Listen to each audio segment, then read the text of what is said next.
Hi guys and welcome to my review of One Piece chapter 892, Recognized as Strong Opponents.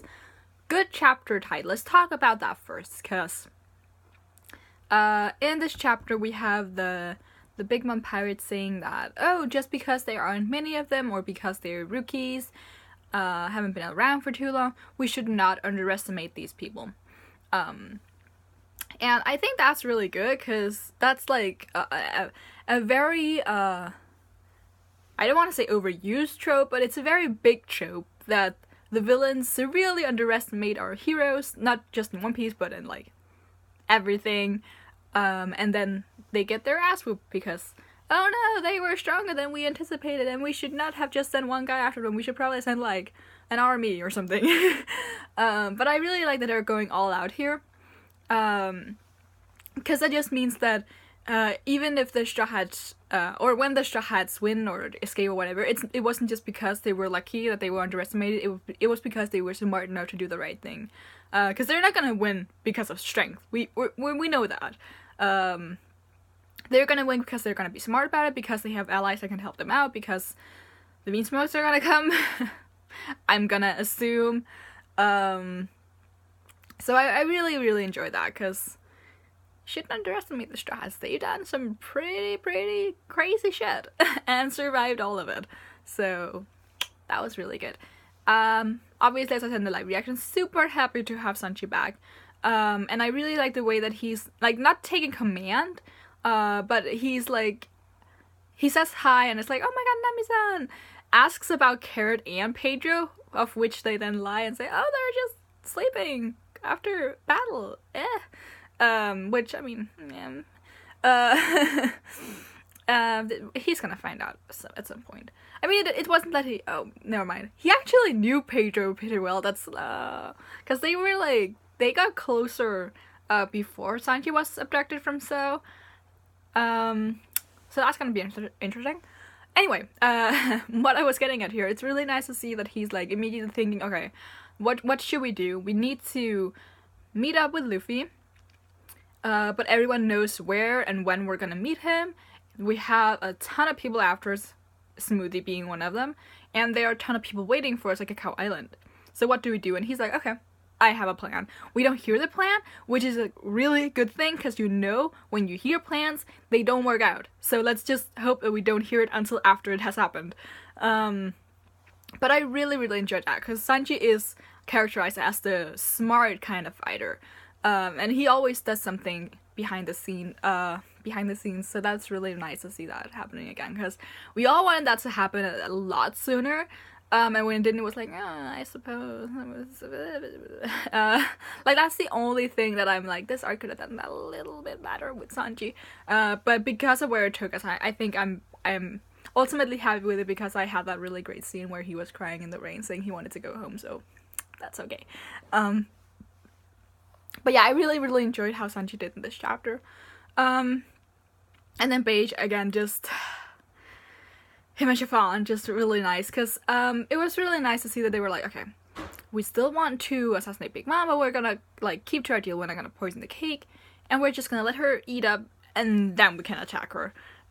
Even though at the end they're like, yeah, it seems pretty impossible, but we'll see what they're gonna do. Because I think it also, again, depends on how Big Mom responds to having eaten the cake, because she might just faint of happiness. Who knows? And if she does, it's gonna be easy to kill her. But we'll see. What else? Oh yeah, Paris has the little crisis of what to do, which I really like that, because it was rational enough thought to think that Beige would poison the cake, because, you know, Beige wanted to poison the cake. So I thought that was like a really good realistic reaction to that, because it's like, it's putting him between a rock and a hard place. I'm really interested in seeing where his storyline is going, though, because Big Mom isn't gonna be happy with him, because he did lie about the whereabouts of the cake, and she is kind of known for just killing people for stuff like that, and I even think she did say, if you're lying to me, I will murder you. And she isn't about killing her own children. Like, that was our introduction to her, just her killing children. Her own children. So, yeah. I'm interested in seeing, because I really want to see Paris die. And I think if Big Mom killed him, that'd be sweet justice. Yeah.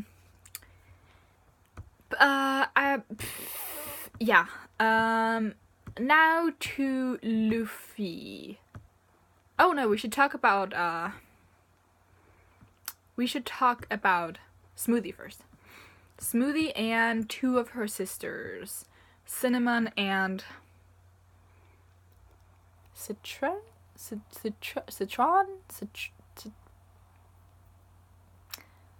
Those. The 16 and 15 daughters, so they're the ones immediately after her. Immediately younger than her. They're probably very close in age. They're definitely from the same tribe with the long ass legs and then normally proportioned bodies. But I like their design. They're like, you can see that they are related. Like, they probably have the exact same father. But they still look very different. I really, really like their designs. Because we like Smoothie, obviously. Thick as fuck. Very nice. Would want my head crushed between her thighs. But I really like the two others as well. They're nice designs.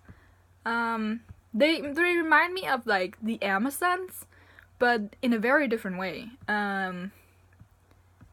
Just, yeah, they're just nice. I hope we get to see plenty of them. But now to Luffy. Let's go to Luffy now. So Luffy is more or less getting his ass whooped here. But Katakuri does seem to be wary of him, and Luffy, as I've been saying quite a lot, seems to have a plan. Like, there's no way to angle the panels the way they are if he does not have a plan. Because as I said in the live reaction, we see his face on two occasions. One when he's in pain, just to like emphasize that he's in pain. And second when it seems like he's thinking. And all the other times we do not see his face. And it's very...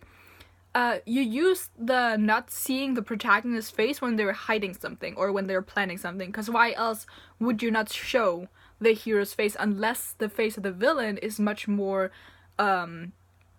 important, which in this case it really is not, except for that one page where Katakuri is like, if I don't get rid of her now, blah blah blah. But in that case we only see like, we just have Katakuri's face. In all the other instances we're seeing like Katakuri from far away, like gearing up his attack. We could easily have seen Luffy's face here, even in the bottom right of the first page where the fight starts. It's just Luffy, and we only see him from the side, and we don't really see a proper facial expression. Like, again, there's no way to put stuff like here if it doesn't have a purpose. So yeah, it's definitely more subtle than in the last chapter, but I think because it was so prominent in the previous chapter, or whenever the fight with Katakuri and Luffy was last shown, I think it was last time. It's been 2 weeks, I don't understand the time. I think it goes to show that he's definitely still planning something. And again, with Katakuri's comment, like, that should be pretty obvious. And then we have what was her name? I feel like I should have researched this before I did the review. I'm gonna call her Ladybug for now. Ladybug girl. She's in the last panel, laughing. And I can't figure out if it's because she's about to do something or if she's just laughing because Katakuri is just badass. It could be either one of them, to be honest. But she's probably gonna be featured in the next chapter. That's all I can take from this. I do still find her annoying, even though we've seen her once and then in half a panel of this chapter. But yeah, I do. It would make sense for the next chapter to pick up this fight and see what she's doing. And hopefully get inside Luffy's head. I'm really like, I want to see what he's thinking, because damn, that injury just looks like he's like lost a quarter of his stomach. Anyway, I think that's all I want to talk about in this chapter. Just I'm trusting that Luffy's going somewhere with this, because as I said in the live reaction again, it does look like the fight is being drawn out, and there's obviously a case to be made that you could shorten it a little bit. But I think as long as we get development next time, it's fine. I still enjoy it, and it just keeps showing that just on a base level, Katakuri is just that good and that much better than Luffy is. But Luffy's a smart being. Luffy's very smart when it comes to fighting. So I'm just waiting for him to do something good that does his name justice. But I think that's all I have to say for this, so you can leave a thumbs up. Leave in the comments below what you thought of the chapter and the stuff I talked about. And you can subscribe if you want to see more. And until next time, bye!